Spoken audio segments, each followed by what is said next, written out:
Test. Testing, 1, 2, 3. It's a bit on the strong side.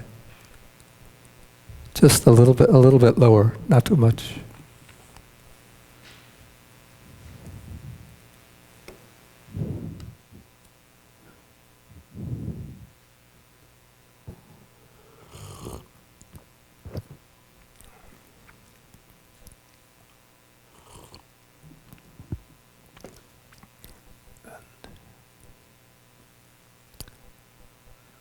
Ooh.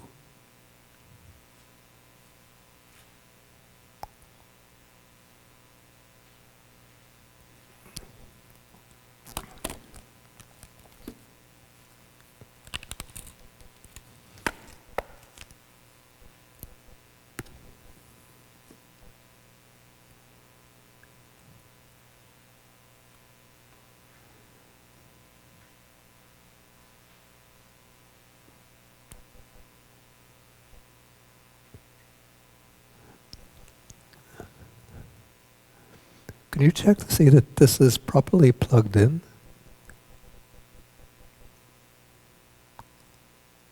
And it's on?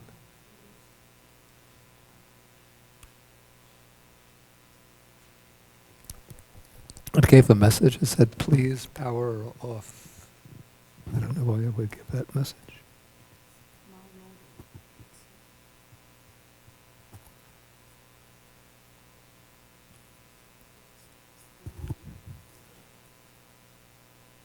Okay, it seems to be all right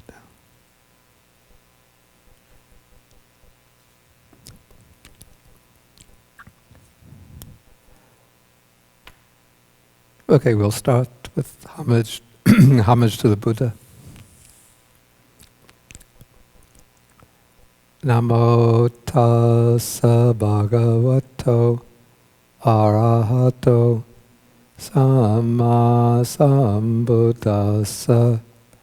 Namo tassa bhagavato arahato samma sambuddhassa.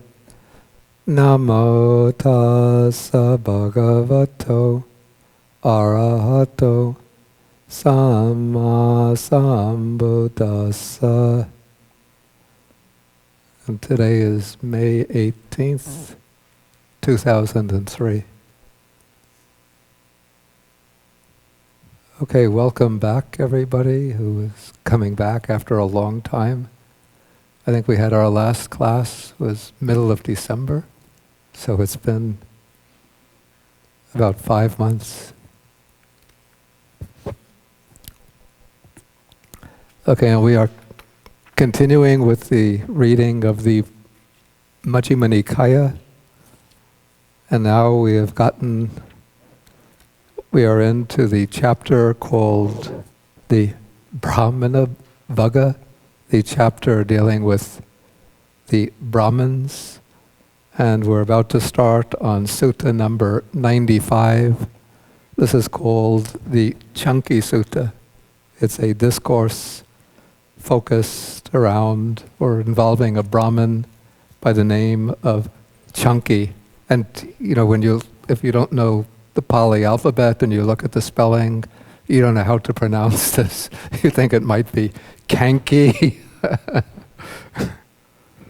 But it's, the C in Pali is always pronounced like CH, like ch in church. And so this is like, you know, there's a kind of, what is that, peanut butter company? You know, they have this two kinds of peanut butter, smooth, and the other kind is chunky. Skippy peanut butter, yeah. They have smooth or chunky. So this is pronounced chunky. Okay, so the sutta begins when the Buddha has been wandering in the state of Kosala with a large community of monks, and eventually he arrives at a Brahmin village, apparently a village dominated by the Brahmins, named Upasada, and he goes to stay there in a certain grove to the north of the town. It's called the Solitary Grove.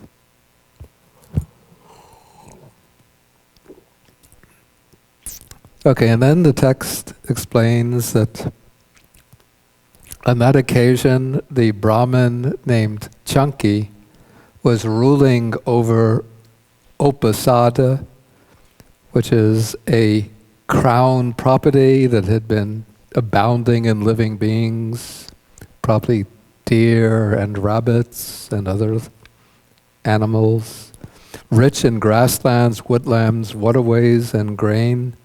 And this was a royal endowment given to him by King Pasenadi of Kosala.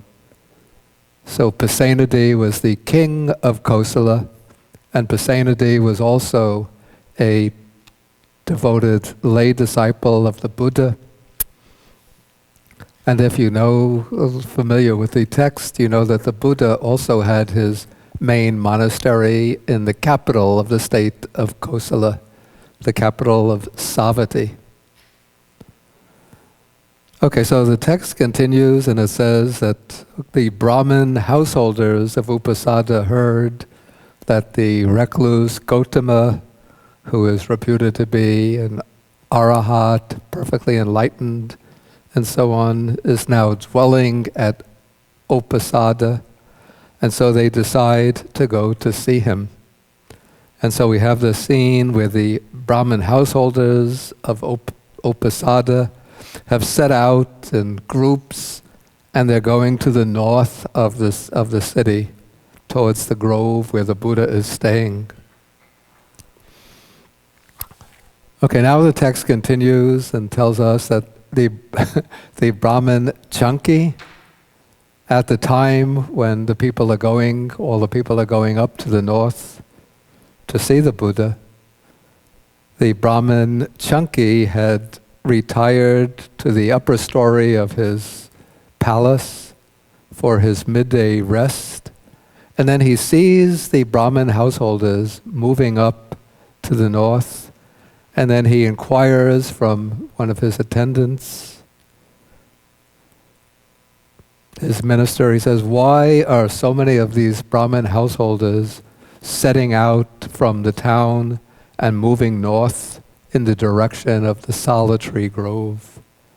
And then his attendant explains to him that the ascetic Gautama, whom they call the Buddha, is now staying temporarily in that grove to the north of the city, or the north of the town, and so they're all going to see the Master Gautama. Okay, so then apparently we could see a certain relationship here, that all of the Brahmin householders who are going to see the Buddha are probably just ordinary people.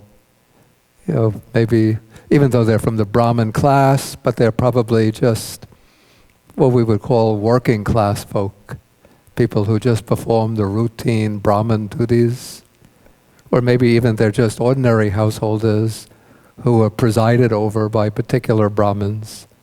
But the Brahmin Canki appears to be what we would call upper class, so a very high-ranking Brahmin.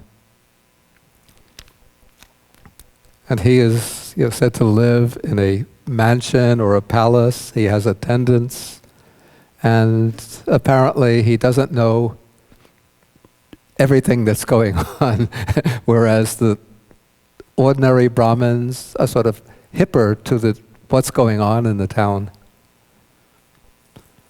Okay, so the Brahmin Canki, when he finds out that this great ascetic called the Buddha is living close to the town, he sends a message down. He asks his minister to go and tell the other Brahmin householders that I too want to go see the recluse Gautama.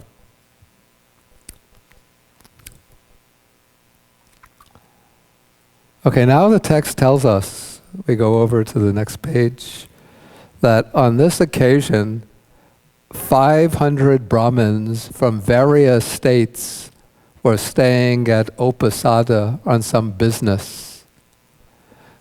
And now we have to be a little careful with the text when we come across the number 500, because it's always used in the text as just a way of representing a fairly large number.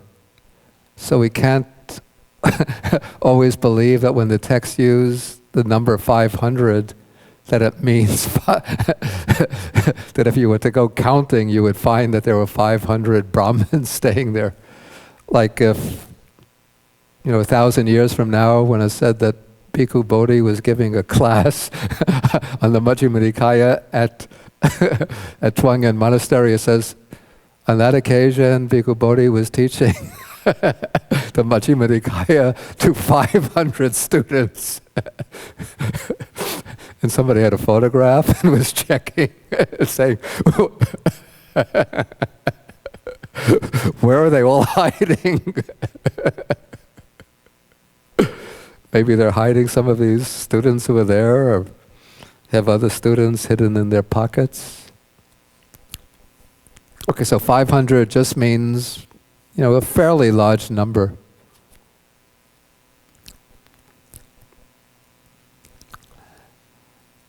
Okay, and apparently these Brahmins who had come to Uposatha must also have been high-ranking Brahmins. First, because apparently they're not going to see the Buddha. And then we'll see the other reason why we can infer that they were high-ranking from the argument that they're going to use against Canki. Okay, so these Brahmins have heard that this Brahmin Canki, who seems to be one of their own rank, very high-grade Brahmin, is going to see the recluse Gautama. And so they must have been disheartened, even shocked about this. And they come to the Buddha in order to dissuade him from going. And now from the texts, we know that we can infer that the relationship between the Brahmins and the Buddhists, the Buddha and his own followers, was not always smooth and harmonious. From some of the very recent studies that have been done on Indian culture, it's now been determined that we can't say that Indian culture of this period was uniform and homogeneous, but rather there seem to have been two main pockets of Indian culture in this period. One was centered or based in central India, the area which now corresponds to Delhi. It's the area was called the Kuru country of that time. And in that area, the Brahmins were dominant and Brahmin culture prevailed. But in the northeast, particularly the state of Magadha, where the Buddha often resided, a kind of different culture was prevailed. A culture in which it seems the kshatriyas, that is the aristocrats, the rulers, the warriors, the administrators, were the dominant community. And in that culture, the sort of main religious inspiration came from the shramanas, the wandering ascetics, amongst whom the Buddha was a member. And now the Brahmin culture from the central India was spreading out to the east, trying to take over, to infiltrate and dominate the Shramana-based culture of Eastern India. And so when the Brahmins speak about the Shramanas, the wandering ascetics, they often speak about them in denigrating terms. They sometimes call them mundaka, which we might translate as baldy heads, or Shramanaka, like little ascetics, and they disparage them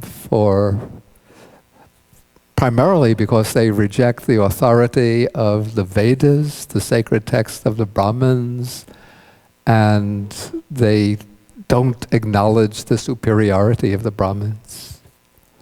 And yet the Buddha was very diplomatic, we could say, in his dealings with the Brahmins.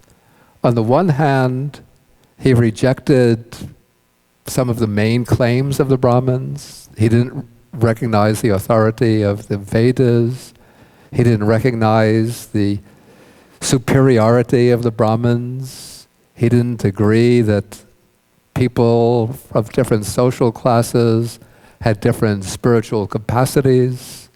But on the other hand, he seemed to know or to realize that the Brahmins played an important role in Indian culture, and so he wanted to accommodate them without acceding to the claims, the Brahmin claims, that he himself rejected.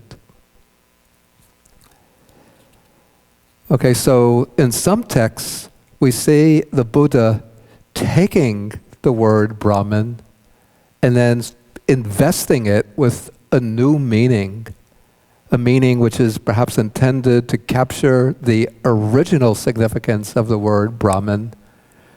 The word Brahman comes from the word Brahma, which has a sense of pure and holy. So Brahma is the pure and holy spirit, and the Brahmins are seen to be the ones who maintain and transmit the pure and holy spirit. But the Brahmins in the Buddha's time had become hungry for wealth and power, pretentious in their claims to superiority. So the Buddha wanted to recapture the original significance of Brahman as one who embodies holiness and purity. And so in some suttas, he virtually redefines the Brahman as the Arahat. And so anybody who becomes purified spiritually and holy by reason of his spiritual accomplishments becomes the true Brahman, not the one who's born in a certain social class. And then in other suttas, we see the Buddha criticizing the conduct of the Brahmins of that period, particularly there's some suttas in the Anguttara Nikaya, Book of the Fives. I think it's around 180, 83, 84, 183, 184, 185, where the text is actually rather cutting in its sarcasm. It compares the Brahmins to dogs, and it points out how in their behavior the dogs are superior. Do we have any Brahmins here? I don't want anybody to get up and walk out.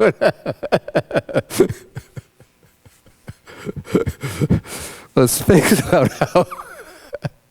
how in some respects the dogs are superior to the Brahmins in their behavior.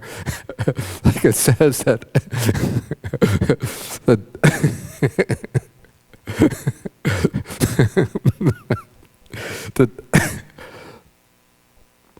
the dogs have sexual relations, or the male dog has a sexual relation with the female dog only when the female dog is in season, but not at other times. Whereas the Brahmins have sexual relations at any time. And I think it says that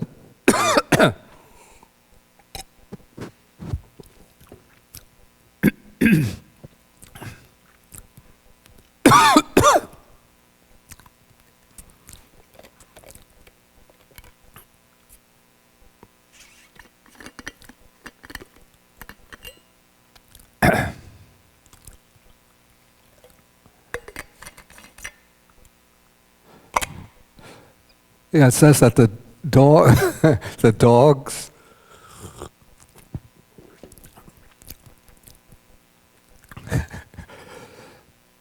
when they get hungry, then they go to the village to beg for food, and they eat what they want, and then they go back to their homes.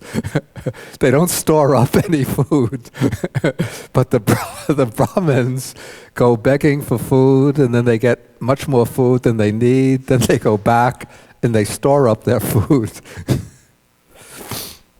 Okay, so we see other texts in which the Buddha is very critical of the Brahmins.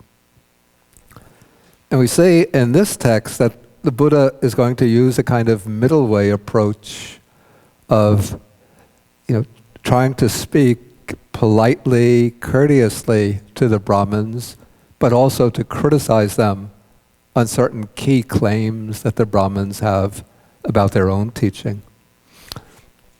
And what strikes me interesting about this passage, well, maybe we go through the passage, then I'll bring up this interesting point.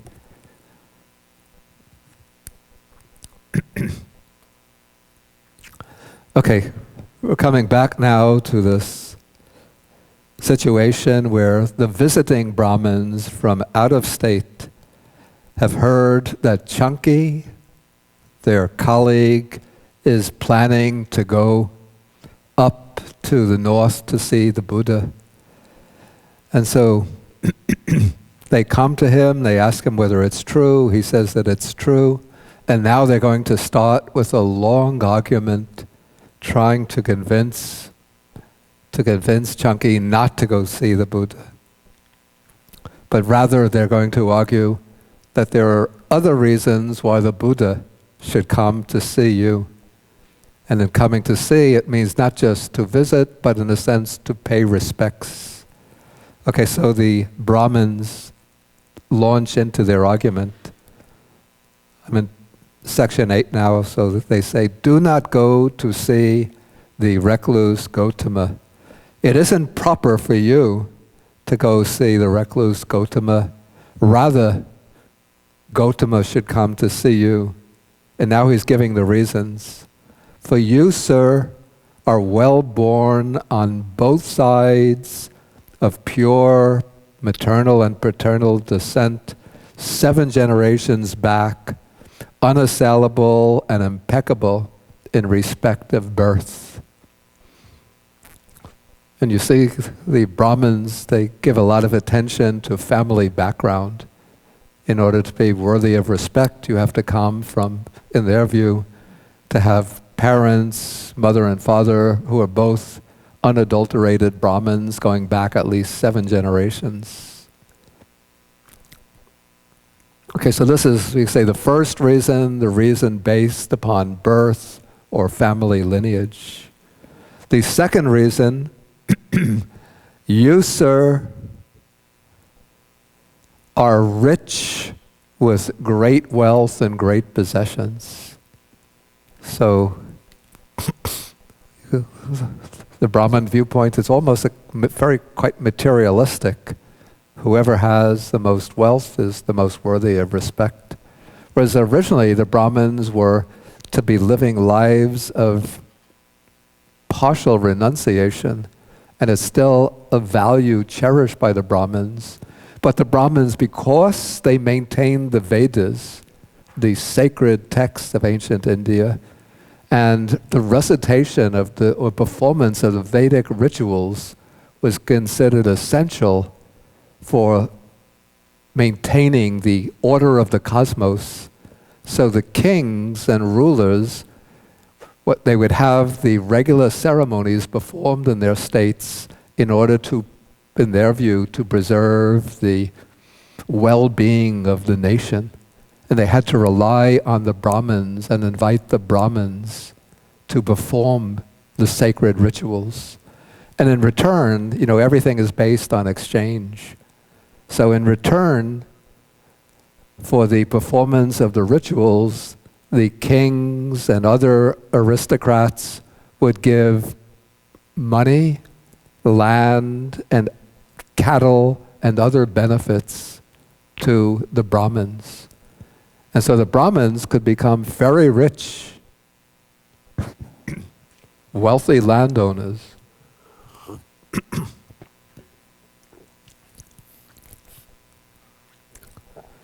Okay, so we could say a second argument or an important value of the Brahmins is wealth. The third argument is based on learning or knowledge. So you, sir, are a master of the 3 Vedas with their vocabularies, liturgy, phonology, etymology, and the histories is a 5th. You are skilled in philology and grammar, fully versed in natural philosophy, and in the marks of a great man. So these are the ancillaries or secondary branches of Brahminic learning. The main part is the 3 Vedas, and then there are other parts that the Brahmins are expected to learn. Okay, the next argument is based on physical attractiveness, physical comeliness, appearance. So you, sir, are handsome, comely, and graceful, possessing supreme beauty of complexion, with sublime beauty and sublime presence, remarkable to behold. Seems a little puzzling to see a Brahmin praised as though he were a beauty queen. But this is one of the arguments used. Okay, then the next one, the 5th ground, is virtue. So you, sir, are virtuous, mature in virtue, possessing mature virtue. The next argument is based on eloquence. You, sir, are a good speaker with a good delivery. You speak words that are courteous, distinct, flawless, and convey the meaning. Then the next is related to status as a teacher. You teach the teachers of many. So he's a very prominent, eminent teacher. I find it a little puzzling if he's teaching the teachers of many, like he's an elder generation teacher. So under him would be other Brahmins who are now teachers of their own groups of pupils. So if he's maybe 60, we would speculate he might be 65, 70 years old. So how do one praise him as being so beautiful and handsome and comely? Maybe I could get there too.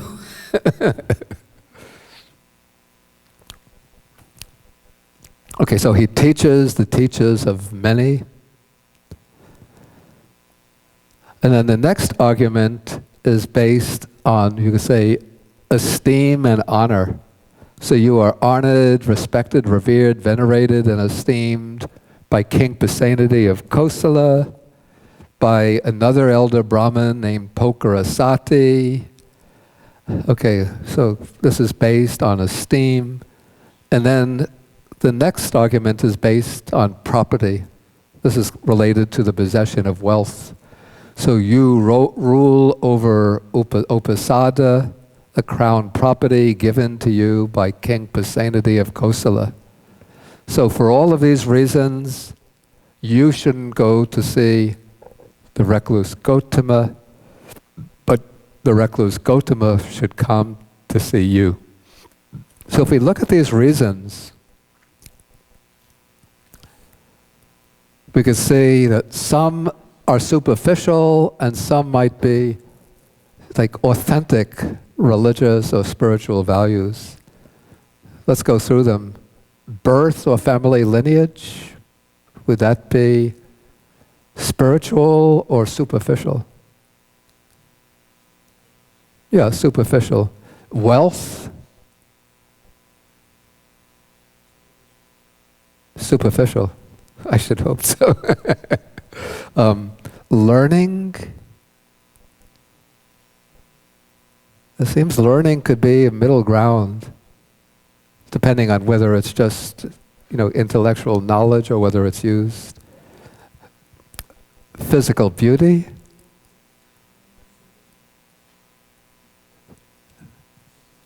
superficial. Okay. Virtuous conduct. Okay, so that's genuinely spiritual. Eloquence and speaking.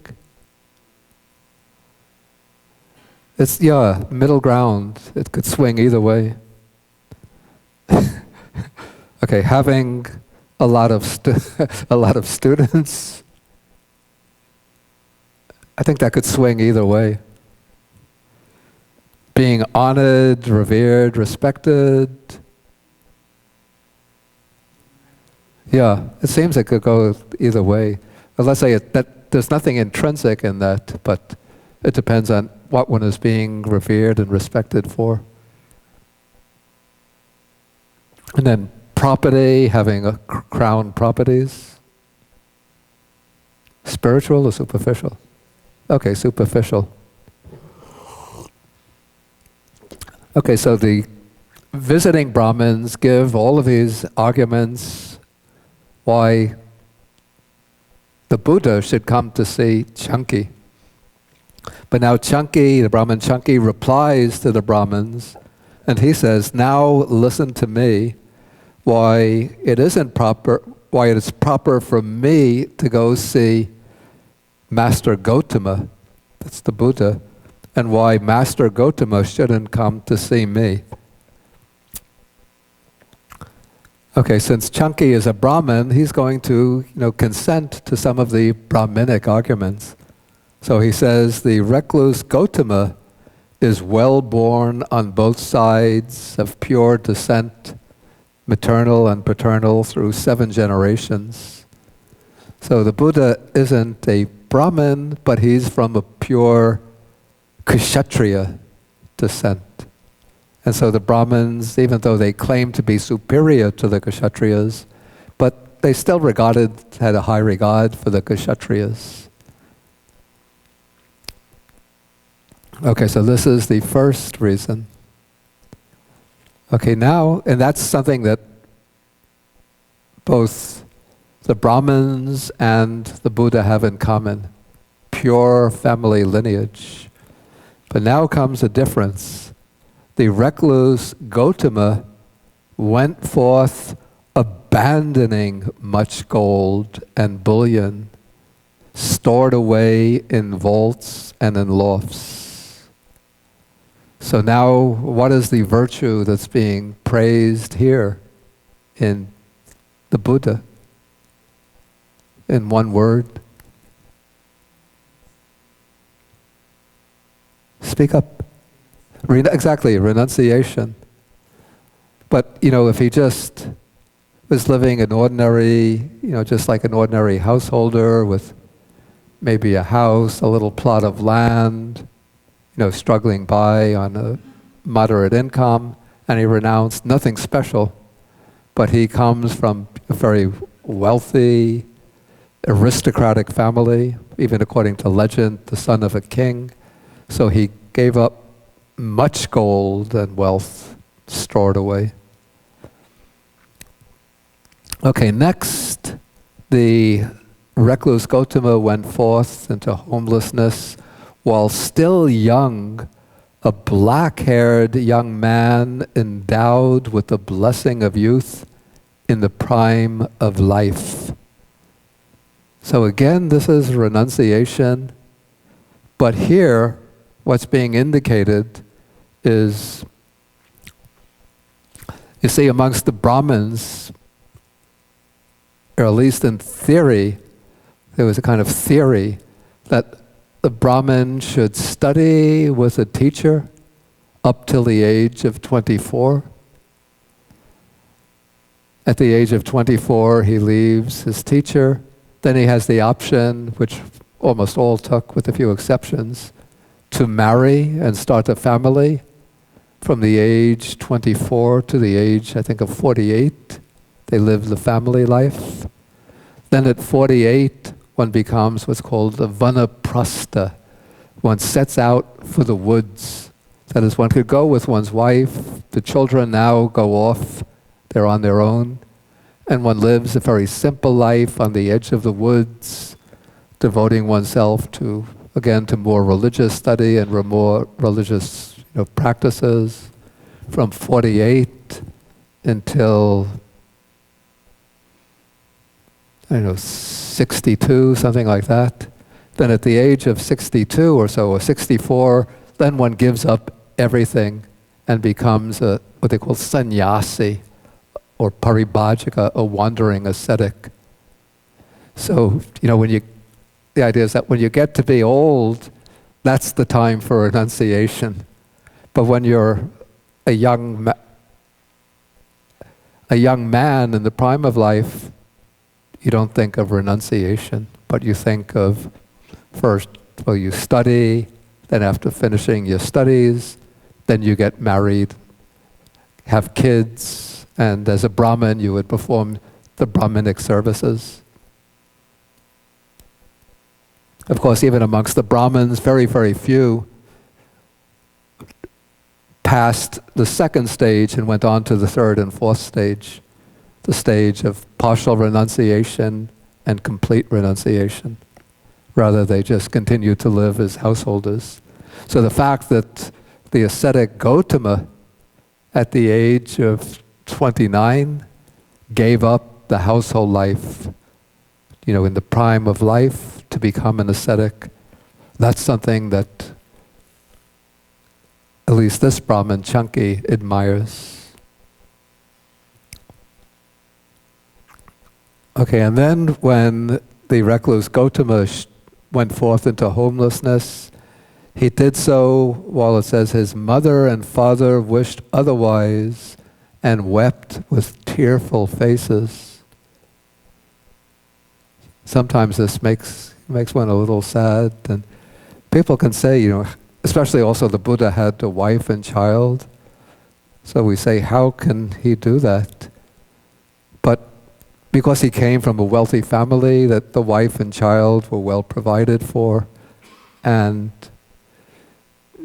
his father and his foster mother, they were also well off, so he was not abandoning them to the risk of indigence.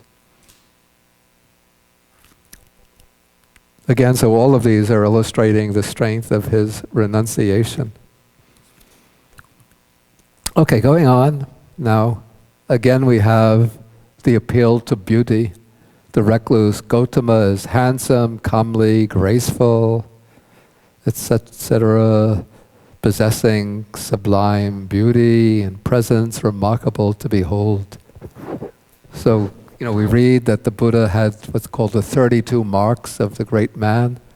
And sometimes, if we read these 32 marks and think that a human being or a person that would have these 32 marks must barely look like a human being. But in fact, the way I would see them, they must have been very subtle, and maybe some of them are exaggerated in the text, but when you put them all together, they must have enhanced the person's physical beauty. Because I think it's one of the principles that the Buddha, all the Buddhas are supposed to have physical beauty as a way of attracting ordinary people who base their judgments on physical appearances.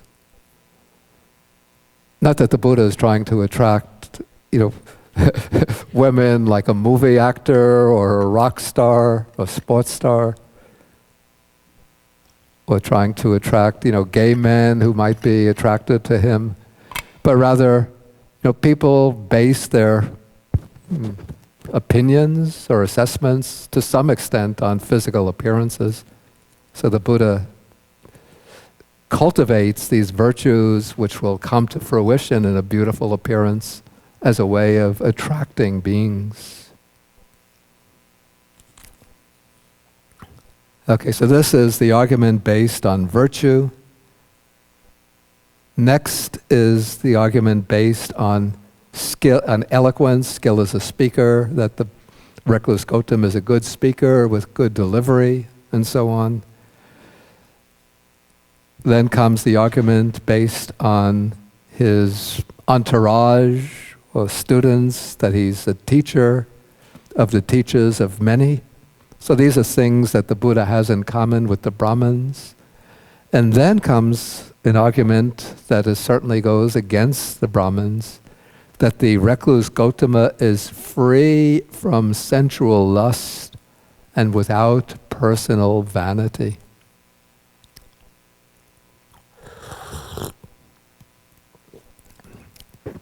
So these are qualities that the Brahmins themselves didn't have, because the Brahmins did marry and raise families, so they had sensual desire.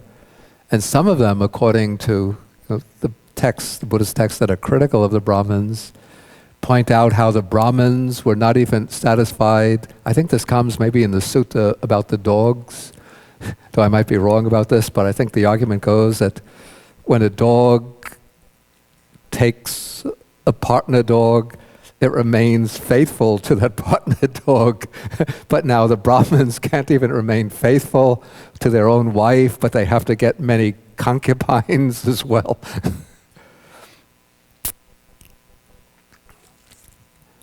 Okay, then comes an argument which it seems is intended to, in two parts, to ensure the Brahmins that they're safe with the Buddha, that the Buddha is not the danger to them. First is that the recluse Gotama upholds the doctrine of karma, the doctrine of Kirya. He's a Kamavada, Kiryavada. That is, he acknowledges the law of moral causation, that good and bad karmic deeds will produce their desirable, undesirable results. The Brahmins were very firm in upholding the law of karma, and they had to contend with a number of sects of wanderers who challenged and denied the law of karma. We meet some of them in the Majjhima Nikaya, who said that there's no good, no bad, there's no retribution for good and bad deeds. And so the Brahmins might have been afraid of teachers like that.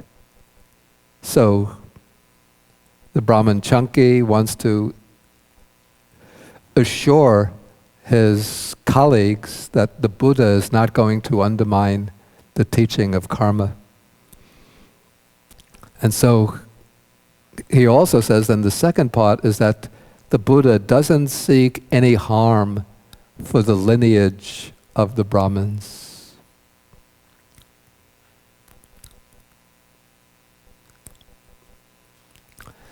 Okay, then the next few arguments just seem to, I suspect that these are just interpolations, the next few sentences into the text, because they just restate the same point stated earlier, that the recluse Gotama comes from an aristocratic family, from a rich family. Okay, but now comes the argument based on honor and respect from others, that many people come from remote regions to question the recluse Gotama. Many thousands of deities have gone for refuge, for life to the recluse Gotama. A good report has spread about him.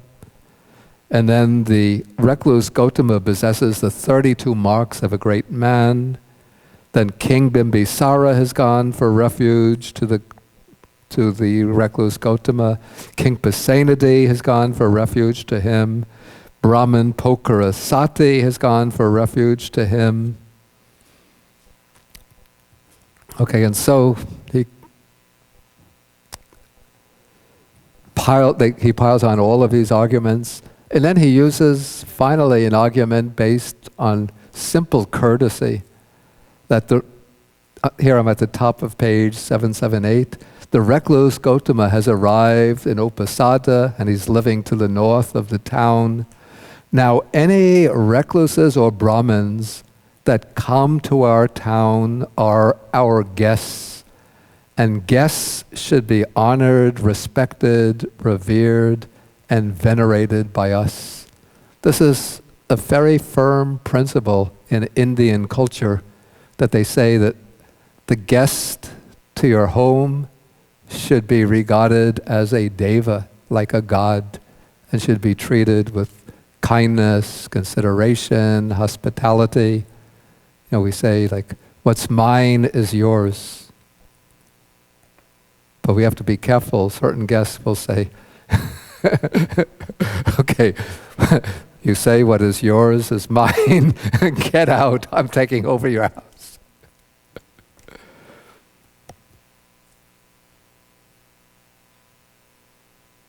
There's a Chinese saying that I heard, it's easier to invite the gods to your home than it is to get rid of them.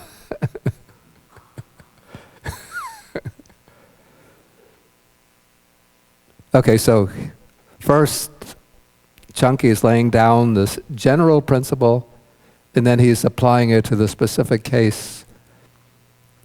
Since the recluse Gotama has arrived here at Uposatha, and he's staying, you know, because Brahman Canki is sort of the master of this whole town with its surrounding, with its environs. So he's saying the Buddha is our guest, and so we should respect him, revere him, and venerate him. So for all of these reasons, it's proper for me to go see him. He shouldn't have to come to see me.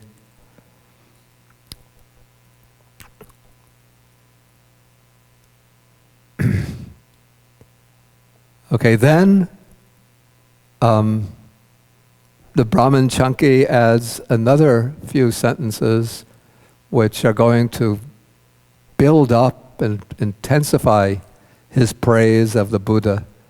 He says, this much is the praise of Master Gotama that I have heard or learned, but the praise of Master Gotama is not limited to that.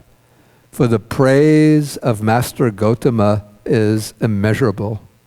And since Master Gotama possesses each one of these factors, it's not proper for him to come to see me, but rather it's proper for me to go to see him. And therefore, let's all of us go to see the recluse Gotama. And so thereupon the Brahman Canki, together with all of his visiting Brahmins, they all went to the Blessed One and exchanged greetings with him.